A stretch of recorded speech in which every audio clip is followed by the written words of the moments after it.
All right, we are live. Hello, everyone in Facebook land, in YouTube land, Trailblazing families and world schoolers. How's everyone today? Let me double check that we, all right, yep, we are live. Okay, I'm gonna wait until people come in. Hopefully they'll get the announcement that we are live. Kate, we did have a good number of RSVPs for this talk and people are really eager to hear what you have to say. So let me give a minute and then find my notes. And eventually I will edit this part out before I put it onto YouTube. The beauty of editing. Yes, exactly. Okay.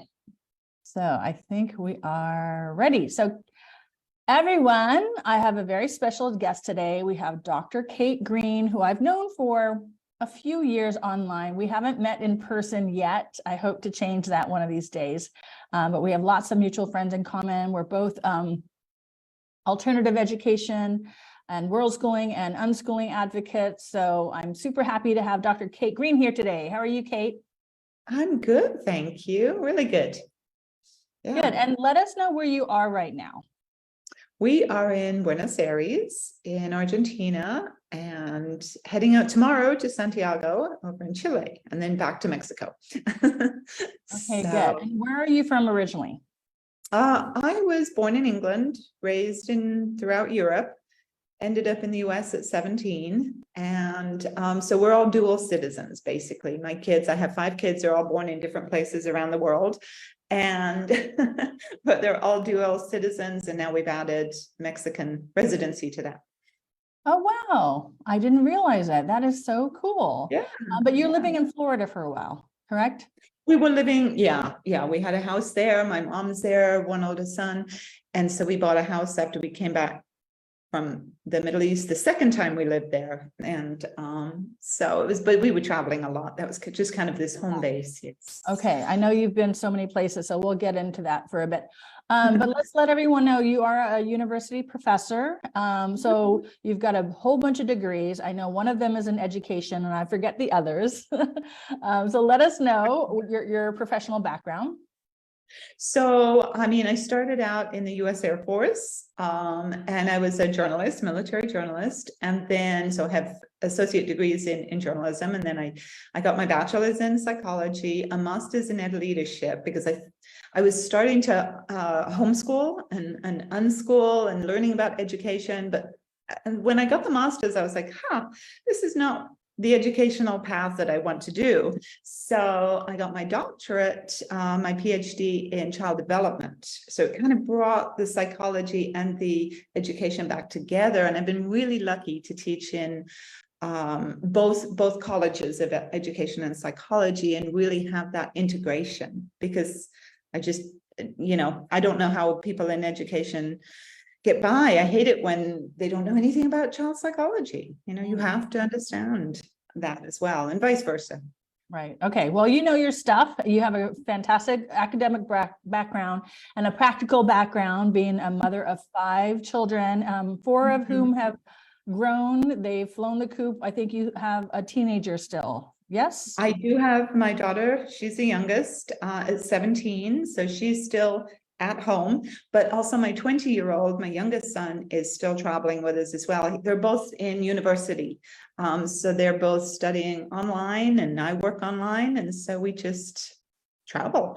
Awesome. So your youngest is 17th, and how old are the other ones? You have 20. 17. The one who is studying, he's halfway through his bachelor's now, he's 20. And then I have 28, 33, and 34 or 5. Hang on, I'd have to do math. So about 35. Wow. Okay. Quite a spread.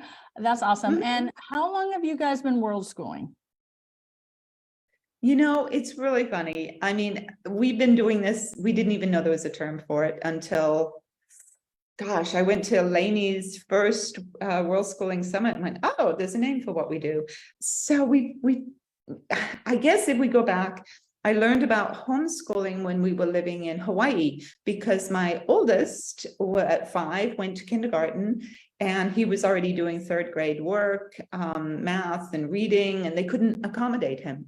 And so it was actually the gifted and talented coordinator who said, we have nothing for your son. Have you heard about homeschooling? I was like, no, what is this homeschooling thing? So she hooked me up with the person who was running the homeschooling thing. And yeah, that's how I got into it. So, you know, what's that, about 30 years, 29 years, and there were no resources online. There was nothing. I mean, it was our first really exciting thing was we got a couple of books, but the old Growing Without School, GWS from John Holt, but it came as a newsletter. So, and now it's all online, but that was kind of fun.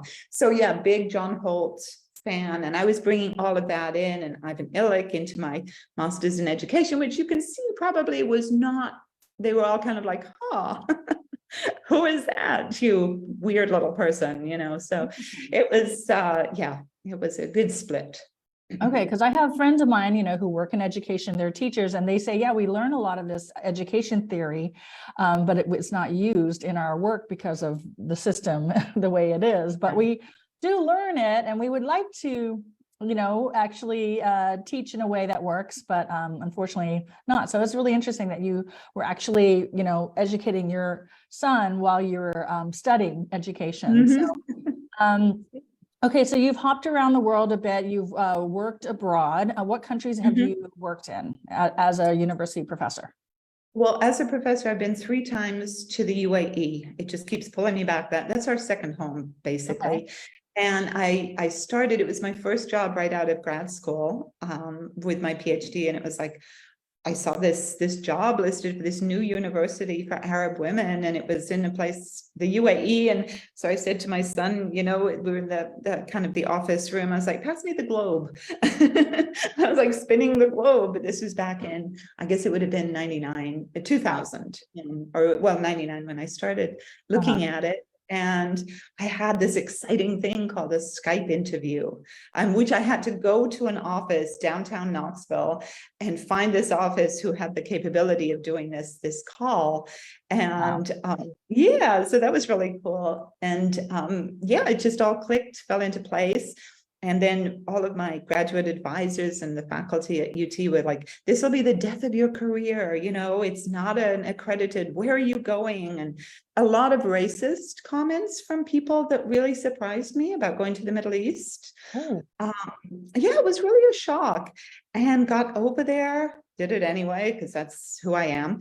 Got over there, and we were literally sweeping the dust off the desks and getting set up for our first cohort of Arab women. Wonderful. Who were, I mean, they were the first kind of generation to graduate from high school, and their grandmothers were literate, but grandmothers were not. So it was so exciting to be part of that initial push, you know.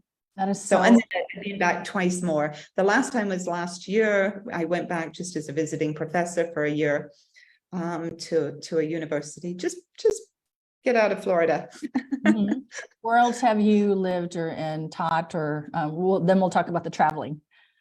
Sure. Well, we've teaching online. I mean, I've spent time in Costa Rica, in Spain. We spent all of 2018 in Europe, you know, just a couple of months here, a couple of months there. And that was well, if Brexit had already happened, but with the British passport, we could stay longer. Yay, that's gone away. But so we did that. We've been in Mexico for this year, and we spent a few months before there. So chunks of time. Okay. So are there any favorites other than UAE? And I think Mexico is one of your favorites. Oh gosh, that's so hard to pin down. I mean, we're looking at getting a home base to travel from somewhere in Europe, and I think it's probably going to be Spain, France a second, but then, you know, I also love Central Europe. Slovenia was a big favorite, and then we're huge Asia fans. So if Malaysia hadn't changed their MM2H visa process, we'd probably be over there now. But Malaysia is a biggie. We're kind of waiting to see what the new government does. Okay, well, let's talk about how your kids learn. So you started homeschooling your first son, and then you eventually evolved into unschooling, correct? Self-directed learning. So Yeah. tell me about why you decided to do that. Well, we spent the first year, I mean, first of all, my mom is an educator, my brother, my sister, they're all PhDs in special ed and things like that. So, and my grandmother was a headmistress in England. So I grew up with this education kind of push. And so I knew how to do school, if that makes sense. So the first year we did a lot of project-based learning because they were still, I think, 6, and then my second was 4, and it was fun. We did all kinds of neat things, but there were worksheets and all of that involved. And then I started hanging out with I discovered another term, attachment parenting. It's like, oh, we do this. So I, found this great unschooling group. We'd meet in the park, and I just really learned from them and started getting the newsletter from John Holt. And it just really clicked. It was like, this is better. This is what fits. It was a natural flow from attachment. Parenting, I thought, is trusting your child, trusting that communication process. Okay, so for people who are new to unschooling and worldschooling, because we do have some in our audience, can you explain just in basic terms what unschooling is compared to homeschooling? Sure. Well, I mean, there's such a continuum. It's so hard to be, but basically with unschooling, it is very much child-led. Sometimes people say, well, you don't use workbooks, you don't use curriculum. That's not necessarily true. If your child wants to do those and they want to take an online class, sure, yeah, but it's their decision. So especially when they're younger, there's a lot of what we call strewing. You're putting out the resources, you're making sure there's plenty of books and art material and crafts and, maybe musical instruments if you can, giving them those experiences, taking them to the opera, the symphony, taking them to all over the place, just to give them those types of opportunities to go, this is kind of cool. Maybe I'd like to do this. And then if they show interest and they want to pursue it, you say, well, let's find out how to make that happen together. But it isn't saying you need an activity. You've got to get to, mandating that they take soccer or do, be on a team. There's not the mandates, right? It's a process together. Now, obviously, when the younger they are, they might need more help. You can't just kind of throw it all out. And I'm not the radical. We still have things like bedtime routines and things that were developmentally appropriate. Yes, this is how we behave in somebody's house. These are structures to our life. Yes, we eat dinner together. Those types of things were expectations rather than mandates. But it all kind of is part of the learning. It all blurs together, I think. Okay, excellent. What research did you find? Did you find it? I mean, I guess from John Holt, maybe, and Peter Gray. I don't know. What did you find research to back up that learning in this way was? I mean, you're talking about how you felt as a mother, and it's felt very natural as you're into attachment parenting. But as you're a university professor and an academic, do you know of any research that shows kind of the effectiveness of being able to choose what you learn? Sure. Well, it's interesting because when I started, there wasn't a lot. And in fact, I was going to go and do my doctorate up in Toronto, at the University of Toronto, working with a guy who'd done a lot of research. And then anyway, there were visa issues. And so I ended up not doing that. But Peter has some good research. Other people have really started this. What the tricky part early on is that with homeschooling, a lot of the research was coming out of the homeschooling, the more rigid, the Christian side, of the literature. So, but yeah, over the years, there's been a lot more. But what I also look at is self-directed learning. The open classroom movement was big in the 60s and 70s in the UK, other places. So there's a lot of copying, if you will, or replication of forced self-directed learning that's being done in the school systems, which you can take nuggets of that. You can kind of look, you don't have to discount, oh, it's a school-based type of thing. But when we do examine self-directed learning, or some of the democratic schools, Summerhill, or the US ones, And you can look at a lot of the outcomes there and a lot of the achievement and kind of, you have to project and, take that information. Right. Yeah, there's a lot of information to support this. Also, you look at the research with faculty members, and almost all of their experiences when they say, oh, I had homeschool kids. Oh my gosh, they were fantastic. They like asked questions, they did extra, because they really wanted to learn as young adults. Versus just I can attest to that. Yeah. Getting a good grade. Yeah, exactly. So so what tools or apps or programs have your kids used? I mean, has it been mostly hands-on and experiential, or you mentioned your kids are learning online, going to taking university classes online. What else have they done over the years?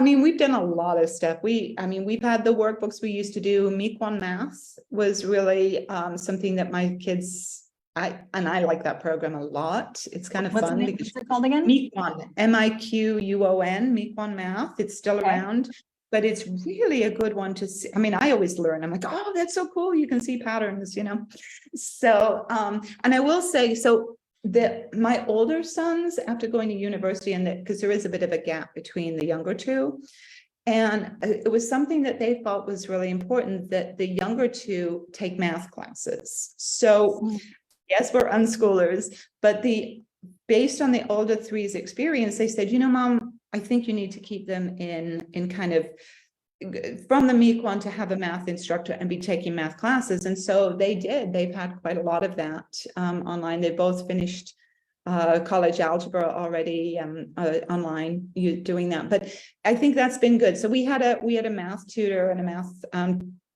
she ran kind of group sessions in Florida and things. So we did follow that because of the older boys, men now saying that. Yes. Okay. So let me ask you for the name again. Let me type it in. Spell it again. M-I-Q-U-O-N. Math. Mequon Math. Okay. And it uses Cuisenaire rods, and it's very hands-on. So there are very simple, cheap workbooks, and then you just work through. And I've got my older ones are very math focused. Well, one is not. Two of them are very math focused. But I think it was an excellent start, and we did it as playful. It wasn't mandated. Okay. Hopefully, Kate, later, if we talk about some of these apps, perhaps you can come to the group and put some of the links in, because people love recommendations of various apps and programs, if possible. Hopefully, you're in a group. We're getting lots of people just saying hello. How are you? Good morning. All of that. So we've got some nice people watching right now, and it's funny because I know some of them are experienced world schoolers and some of them are newbies, which is great. Okay, so tell us again. I think you mentioned that your kids are doing university classes as a teenager online. Can you talk a little bit about they started? Yeah, my three older ones all started at about 16 taking community college classes. In person or that was in person, yes. So they, we're going back a few years here. And but then during COVID, there's a sophia.org. And it's all free. It was free during COVID, and now it's I don't know, I think it's like $300 a quarter or something like that, or $400 for the year. It's still a very good deal. And you can take college classes, and I think they've got almost 2 years, the kind of an equivalent of about 2 years worth. You can take them, and they're self-paced. So it's completely, you're not interacting. There's a couple of the writing ones where you get feedback from a faculty member, but for the most part, it's self-paced, watch the videos, do the readings, take a test. And my kids were fine with that. And especially during COVID, they were able to kind of crank out and get a lot of classes for free, which was really nice. And for credit. So now they have transferred all those credits because they are fully accredited to a lot of schools, but they're also the ACA, American Council of Education. They're also accredited through those. So we were able to transfer them to where we were last living in Florida was St. Petersburg. So the St. Pete community, it's St. Pete College because they have 4-year degrees. They transferred over to them. And so now like Max is working on his cybersecurity bachelor's, and he's about halfway through because he had all of these courses. And what's the name of the program again? I'm sorry. Sophia.org. Oh, right. Okay. I remember you talking about them before, so we will definitely check Yeah. that out. So let's talk about, your kids who've gotten into university and surpassed that. How did you help them get in? Like, did you create transcripts? Did they take the SATs? Like, what kind of hoops did you have to jump through? So as I say, they all went to community college. So I created their own transcript. And I have a template of that on my website, but I just created it myself. I went back for the 4 years. One of the big things that I say, you have to look at your state requirements, because a lot of them, are just a little bit different. Some maybe, you need half a credit in computer science, and others are physical education. So you have to look at your own state requirements and shape it around that. But also look at the state. If your child wants, or your teen wants to go off to a different college or college in a different state, look at those requirements. And again, figure out what they've done to earn that that credit. Sure. Okay. Yeah, and for everyone who's not aware, homeschoolers and even high school students can dual enroll as a homeschooler or a public school student into community college when they're 16. Some will take anyone, I guess. Others you have to test into it. From I understand. You have to. Well, most community colleges, and it's a pain. You have to do a placement test. Okay. So it's in math and English, or in a English comp type of thing. And depending on where you score with that, everybody gets in, but you might have to take what they call developmental classes. Okay. So those developmental classes are not for college credit. They're kind of to get you up to that. And that's what's a pain. If you have to take 1 or 2 of them, they don't count. But sure. If you go through the state system like that, then it should be free. Okay. Kara is saying the state requirements would never let us unschool, and I intend to change my state of residency before we homeschool. Kara, what state are you in? If you can just post that. So I guess she's living in a state that doesn't recognize home. 50 states, 50 different things, but there's ways around it. So maybe your state allows you to be part of an umbrella school. If you want an unschooling umbrella school, one of the best, and in fact, she's just retired, but a friend of mine was heading it up in Tennessee, is through the farm. And the farm is an old hippie commune.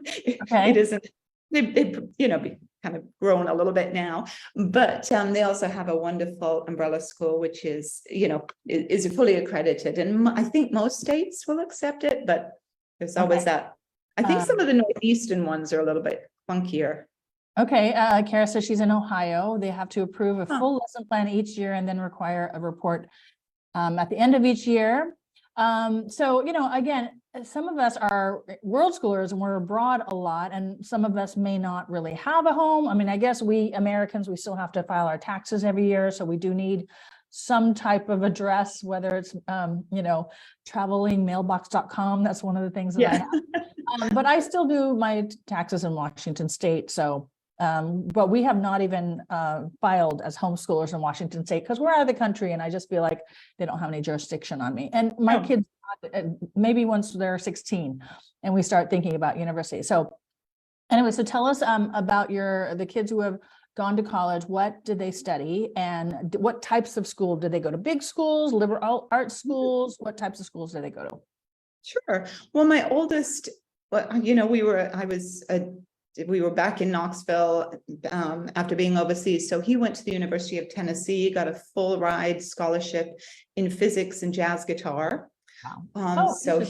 And that was the only one I applied to, got straight in, so that was nice. Then my second, he didn't want to go to a big school. He didn't want the big, what he called party schools. I mean, you make it what it is, So he applied to a lot of the kind of the liberal arts schools, including there was one in North Carolina. I forgot the name of that one now. But anyway, we went around and did a visit for a few, and he settled on Oglethorpe University, which is in Atlanta. And we really liked it because they don't use textbooks. It's all kind of original readings. There's some neat stuff there. So he went there, and then and got a degree in sociology with a minor in Spanish. And now, as all good liberal arts people do, he's a He's an executive chef in Melbourne, Australia, after training for a couple of years in Mexico.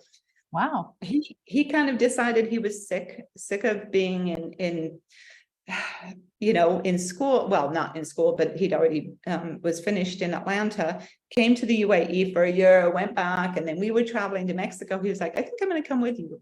So it was all just happen chance that we ended up in Oaxaca, and he met somebody there, and he decided, well, I'm going to train here for a couple of years. Well, I'm going to move here, and he ended up training, which led to a job in Australia and being this executive chef over there. So he's doing fantastic. Okay. And your next child? We moved, he was going to start regular community college, and then I moved us to Dubai, and to open a new college there. And so he attended college with mom. We drove in together. It's kind of a homeschooling experience, I guess. So, and he got his associate degree there. We were heading back to Florida, and so he decided he would go to USF, University of South Florida, a big school. It was okay. He did fine, but what was funny was where he was most comfortable, he joined the International Center. So he was going to all of the international events because he did not feel like an American. Wow. He's a and ended up meeting, he met his fiance there, who is Saudi American, which is great. And now they ended up going to Chicago, and both of them got their masters in computer science. User experience, computers. Okay. Yeah, and now they have fancy online jobs. They just got back from Germany, and they're digital nomads doing wonderful things. That's awesome. Yeah. Okay. Is that 3 kids now, or are we on number 3? I'm down to 3. And then the 4th is in doing cybersecurity and traveling with me. Okay. And then you have your 17-year-old daughter. Yeah. She's here, and she's taking online classes and deciding. I think she'd like to go face-to-face to one of the Northeastern colleges. So we're looking at next year starting the tours. Cool. Yeah. And she's really big into equestrian sports. Yes. And awesome. Good. Well, such interesting kids that you have, and what a variety of things that they've been learning and studying. And it's really interesting. None of them are like working these jobs where it's just to make a ton of money and work on Wall Street. They're all like kind of passion focused jobs and careers, aren't they? They are. Yeah. I mean, my oldest is a chef as well. My brother's a chef in Dubai. We've got chefy. Your food people, So but I think my oldest is transitioning out into the tech world, and okay, cool.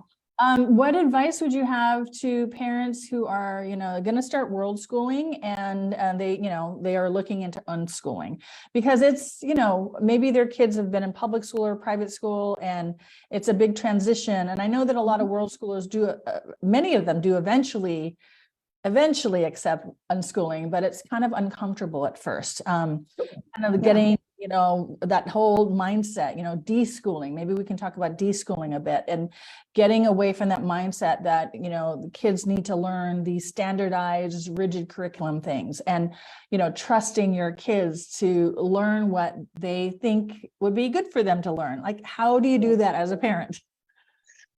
This is my biggest thing when I do I consult. I have a consulting business working with parents, but it's trying to get out of that mindset, because they get into battles, and that first year is it always seems to be a year. I don't know, that's the magic time frame when they're like fighting, like they're not going to do this algebra, or there's just clash after clash between the parents and the kids.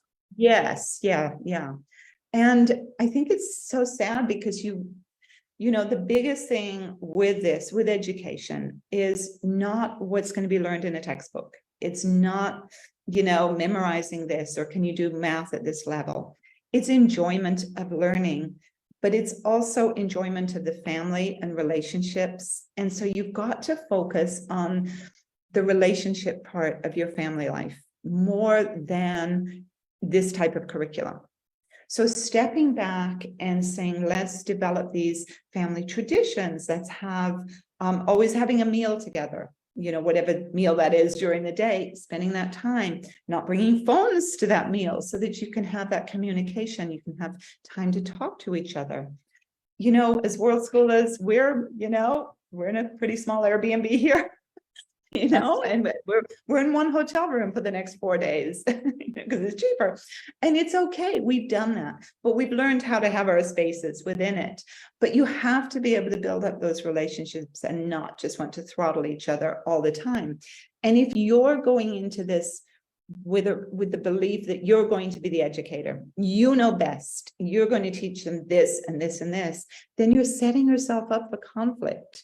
And the conflict is going to spread over into family meals, travel, the bathroom is a mess, these sort of things. There's just going to be this constant constant conflict.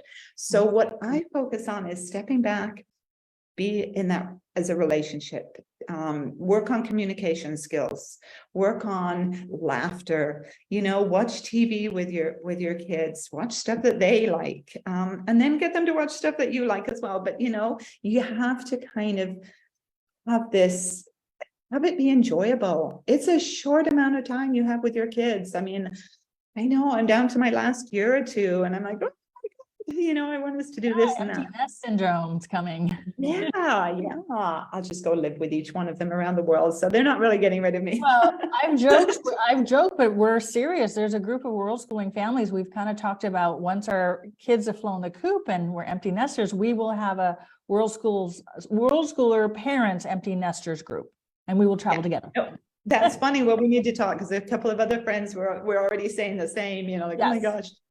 So, but appreciate that time, and don't try and be the educator, be the facilitator, right? Be the parent as the main role, but enjoy them, and they're going to learn. Unless you just decide we are never going to read a book in this house, let them see you reading. Go to museums, and sometimes you have to kind of drag them. Yes, we're unschoolers, but I still say, no, you need to come to this one. Yeah. Oh, I got tickets, I need you to come. So I do push a little bit. Now at 20, it's a bit harder. It's like, okay, you can skip this one, but I'd like you to come tomorrow when we go here. So again, it's relationships, but it's respect of each other as well. Yeah. I read a statistic that 90% of a typical child, their forced learning, they're going to forget soon after the test. Do you believe that? Totally. We know this from university students as well, that they dump. So you stay up half the night, cramming for this exam. And within 24 hours after that exam, 75% of the material is dumped. Wow. From the brain, not in the long-term memory. It just goes in the short term and out. And this is what frustrates me so much, that people make, again, I'm half Korean, so you see these cram schools in Asia where they just cram for these exams, and they're going to forget it. What's the whole point? To prove they have good short-term memory and can answer the tests, and then in the future they're not going to have that knowledge. It's just such a waste of. It really is. It drives me nuts. In fact, I spent this year as quite an elite school, university, and back in the Middle East this last year. And they actually came down, they were like, only 20% of the classes should have A's. You should be doing this, you should be doing, that's why I didn't take a second year. Neither one of us wanted the second year, because I'm teaching, I was doing things like the psychology of teaching and learning. And I have these wonderful classes of students going, wait a minute, so you were telling me there's a different way, and I modeled it. We used gamification throughout the class. I had them doing things active, and studying all of this, things like ungrading. This is one to watch out for, is ungrading, which is so cool. But so I was the voice of dissent. Okay. Yeah, I think everyone should Google, look on Wikipedia or whatever, the learning pyramid, which lists kind of the different ways to learn and the retention rates and the effectiveness of different ways to learn, and think about how the traditional school system is set up versus unschooling and self-directed learning, which is much more hands-on. You learn by doing, or discussing, or I don't know, just other means that are a bit more effective. Okay, so while you guys were traveling, let's just go back to talking about, your travel days. Did you guys, or do you socialize much with other world schoolers? I mean, Sometimes, never? we're kind of an introverted family. We like to read a lot and we like to do our own stuff. So Okay. it was a huge thing for us. But we did go to, as I say, when suddenly I discovered, Laney Liberty had these meetups, and that was really fun. I met some amazing people I'm still friends with. We never felt the need to start joining. We weren't.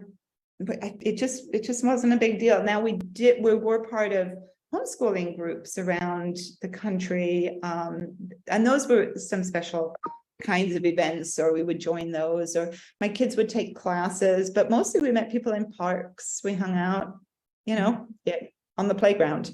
It's a little harder now that they're older. Charlotte doesn't really want to go to the playground anymore. I'm like, but we would meet people.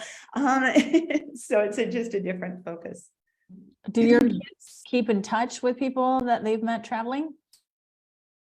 Like on Discord or Facebook Messenger for kids or whatever?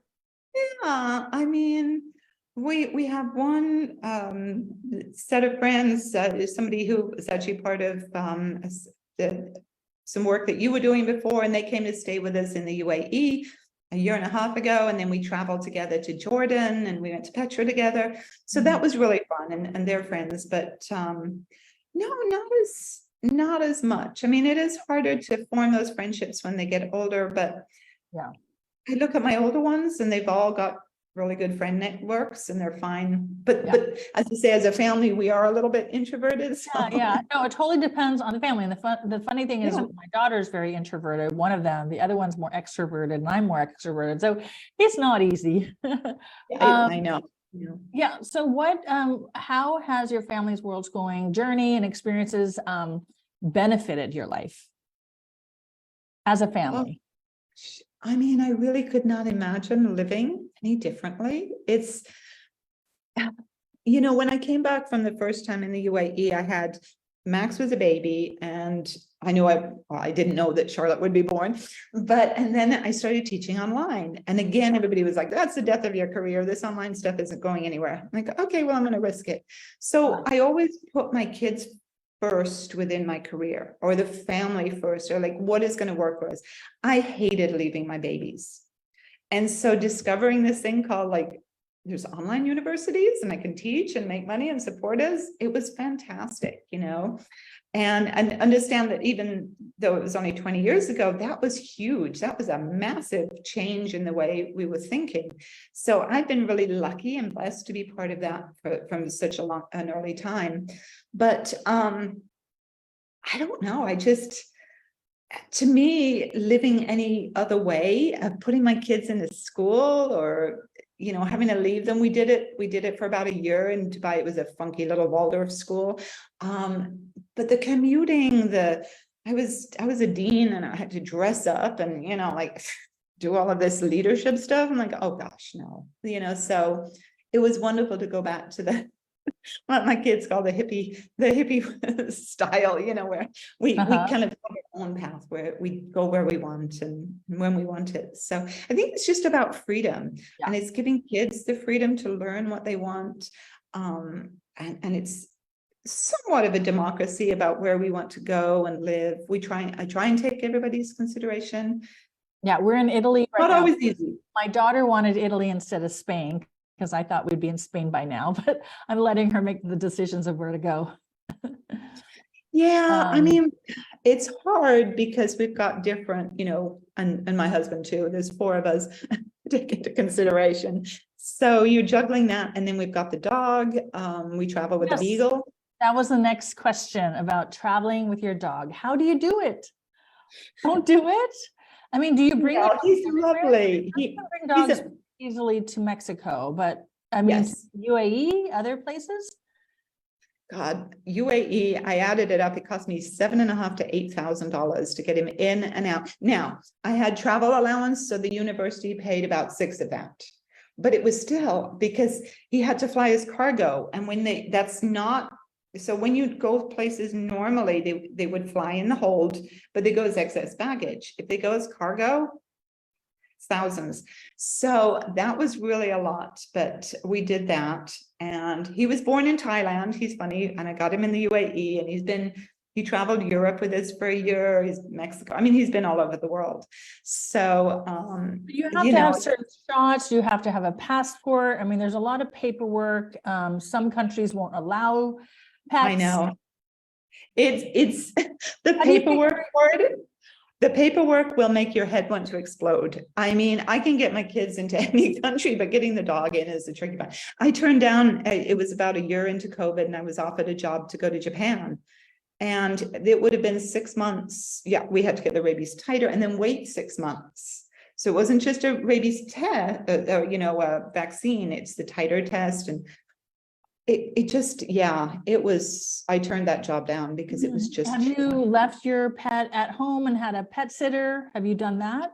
Yeah, we've done that. We went to Australia for 6 weeks over this Christmas, and Australia is a no-go really with animals. And so we left him with friends that I'd met in another group who travel, and they came and stayed in San Miguel in our house for 6 weeks and took care of him. And he's in kennels right now because it was only 3 weeks, and we have a wonderful kennel there. It's just fantastic. So okay, good. It's not really a kennel. They run free in like 2 acres of ground. So it's fun. Like a resort. Kara said this is why we don't have our own pets and plan to do a lot of pet sitting and help love on pets around the world. This is, we are going to try that as well. I want to read some of the comments here. See, Kara also said, my 6-year-old has been learning a ton beginner math by watching number bots every day. She loves it and feels amazing by what she's learning all by herself with my own brain, she says. Sade says, my 1-year-old loves Miss Rachel on YouTube and learning so much. He watches her and copies everything she does. Okay, so it's great. Everyone is giving little tips of what the kids like to watch. And yeah, so we've talked about the benefits, but let's talk about the challenges. What challenges have you had living this lifestyle? Nomadic world school. I would probably be closer to retirement funds. I mean, yes, it's cheaper to live outside of the US or to travel, but only if you travel slowly. I mean, buying 3 and 4 tickets is more expensive than buying, anyway, I don't regret it at all. It's fantastic. Now, does your husband work online? Is he a digital nomad as well? He, well, he's an airline consultant, safety consultant. So he has, for instance, he went to Canada on a contract in November, got stuck there over Christmas because they got snowed in. So he had to spend Christmas there. He was very happy. But he's back in Mexico on Thursday. So, yeah, and I think that's probably the last big one he's going to take. We've been discussing that. He'll take smaller contracts and work. Okay, so he flies and someplace and works. Yeah, Okay, so not online. Got it. Yeah, I think that, traveling with a dog is probably your biggest challenge. Yes, it really is. And we're dog people. And so we do, just this morning I was saying, I can't imagine life without a dog in Buenos Aires. I mean, there's so many dogs, and there's the dog walkers, and it's like Mexico City. It's really fun to see, but it is a pain in the butt. That's been our biggest challenge, are the animals. And the second, I would say, is trying to meet everybody's happy place needs. It's like, no, I don't want to go there. My daughter's not big on Asia. My son wants to go to Asia. And I'm like, we got to meet. We've got to find a way to meet in the middle on this. So do you vote? Do you just have family meetings? How do you figure things out? I saw somebody on your show that and they were talking about the family voting and everything. I was like, well, yes, but we talk a lot. We process it. We don't really vote. We process it. And then I say, well, I'm sorry, but you got to do it because this is the best I can do. Or I mean, this is how we meet in the middle. We'll only go for a month. And then we'll come back and we'll go somewhere for you, and so I try and kind of balance it, but sometimes somebody's going to be ticked off. Yeah. I mean, listen, I have twins. One of them is traveling with me and the other one is with grandma because she wanted to break from Worldschooling after 6 years and she wanted to try school. And I found her this Montessori middle school that she's in. And at first she loved it and now she doesn't. And so kind of Oh, again, but I'm making her, she's making the decision. And hopefully she'll decide to go back to world schooling in the future. I know I've been following that journey with you, and I think that's really neat that you were able to facilitate that and help her. Yeah. So And I'm laughing because my daughter is sitting over on in the other side of the room going, but she's really not wanting to go to Asia. Uh-oh, she wants, well, can she stay with someone? Yeah. Okay, never mind. I don't want to put any ideas in her head or your head.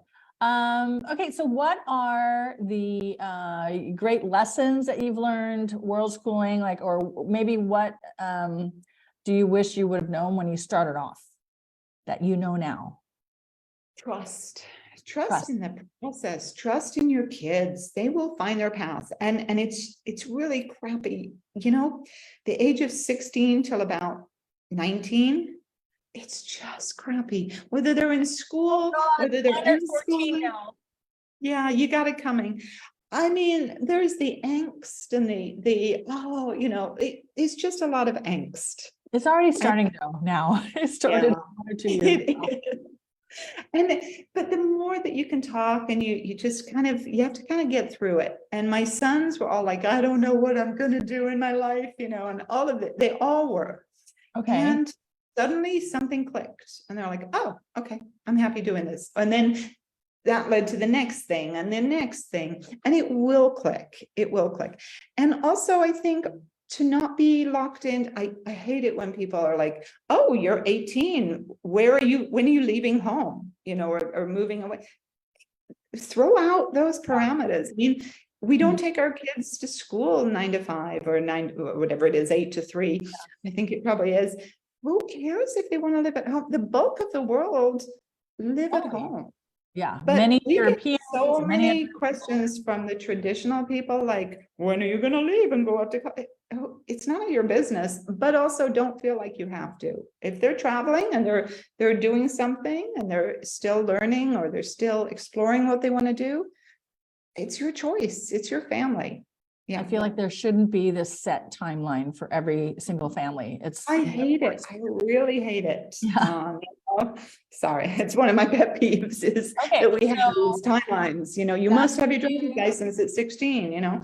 We're getting around to it. This summer, it's kind of on our to-do list because we haven't needed to get driver's licenses for them. We'll do it if we need to. Do you think your kids will world school their kids if and when they have them?